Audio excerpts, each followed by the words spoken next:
Hello, and thanks for watching another episode of ARFCOM News. Today I want to tell you about how the NRA re-elected the Dark Lord, Dan Crenshaw's excuse on red flags, and how the Illinois State Police obstinately continues to break the law, plus lots more. But before we get started, I want to tell you about the bold, crisp, refreshing flavor of TNVC Night Vision. TNVC.com! Night vision devices for people who need gratuitous amounts of seeing in the dark. With all new flavors like sour apple green phosphor, white cherry phosphor, and beer. Seeing. You'll be good at it. Science, night vision, science, night vision. TNVC Night Vision is made with real dark matter. You'll be so good at seeing, you'll be able to see through time. Are you sitting down? This first segment may shock you. The NRA held an election and re-elected Wayne Lapierre as Executive Vice President and CEO, which is only fair because without his bold and tirelessly selfless leadership, the NRA wouldn't be in the position it is in today. The board of directors put aside their own interests and bravely placed the members' wishes at the forefront by re-electing Lapierre. Everyone knows we can't win the gun rights battle with foolish frivolities like lawyers and lobbying and educating the public at large. Other gun rights organizations may want to squander their donations on foolish things like that in an attempt to draw out the fight in an endless forever war to keep those donations pouring in and push sales for their industry supporters. But the NRA board knows the key to winning the gun rights war is to compromise and relentlessly harass existing members with whole forests worth of junk mail. The importance of poorly made Chinese range bags and expensive suits for senior leadership also can't be understated. So you can go ahead and keep throwing your money away on organizations like SAF, GOA, and FPC and state CDLs when all they do is win court battles and persuade politicritters. Or you can donate to a gun rights juggernaut and make sure Wayne looks smashing on his private jet. New York AG Letitia James released this statement on Lapierre's re-election. The NRA's decision to re-elect Wayne Lapierre and other top leaders yesterday, despite the detailed evidence of repeated fraud and self-dealing we have laid out in our lawsuit and during the bankruptcy trial, underscores that board governance is broken and that the rot runs deep at the NRA. For years, Mr. Lapierre and his lieutenants used the NRA and its donors as a breeding ground for personal gain and to live a lavish lifestyle, which is why they must be removed. I had this awkward moment in reading that when I realized I was bobbing my head in agreement with Attorney General James. I mean, she's wrong for trying to destroy the NRA instead of just holding the leadership accountable for squandering the donors' money, but I couldn't agree more with every single word in that statement. Representative Dan Crenshaw posted on Facebook defending himself and the other 134 Republicans who voted for a military spending bill which included provisions for red flagging military personnel.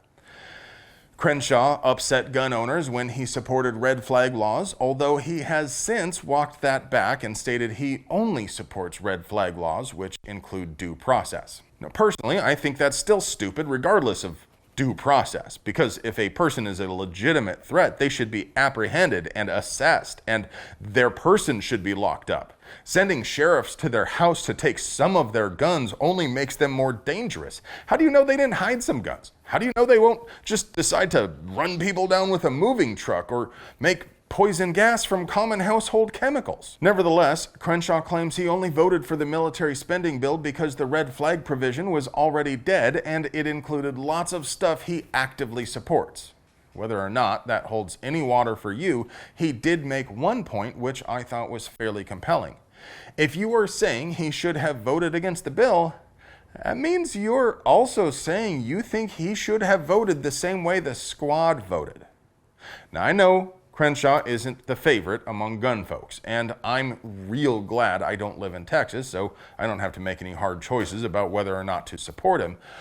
But I will say one thing. Despite all his flaws, he's still more pro-gun than Donald Trump, Mitch McConnell, or most other milquetoast Republicans. What do you folks think? Does Dan Crenshaw deserve all of the hate leveled at him, or do you think his brief support for red flag laws was just a misstep and he has learned from his mistake? Comment below. As we've reported in the past, countless anecdotal reports have accused the Illinois State Police of taking unreasonably long times to process firearm owner ID card applications, which is a violation of state law. But a recent audit is now complete and it officially confirms the veracity of those reports. Illinois state law allows no more than 30 days to process an application, but even before the COOF, the ISP was taking ridiculously long to do its job. In 2019, about 1 in 4 people experienced a wait longer than allowed by law. In July of this year, the average processing time was 205 days. The obvious answer is we should abolish FOID cards altogether. It is wrong to require people to seek permission from the state in order to exercise a fundamental human right, and it's just plain stupid and redundant with the instant check system already in place. Industry news. Big Blue is moving its headquarters from Springfield, Massachusetts to Maryville, Tennessee in response to proposed legislation which would make it illegal for them to make some of their products.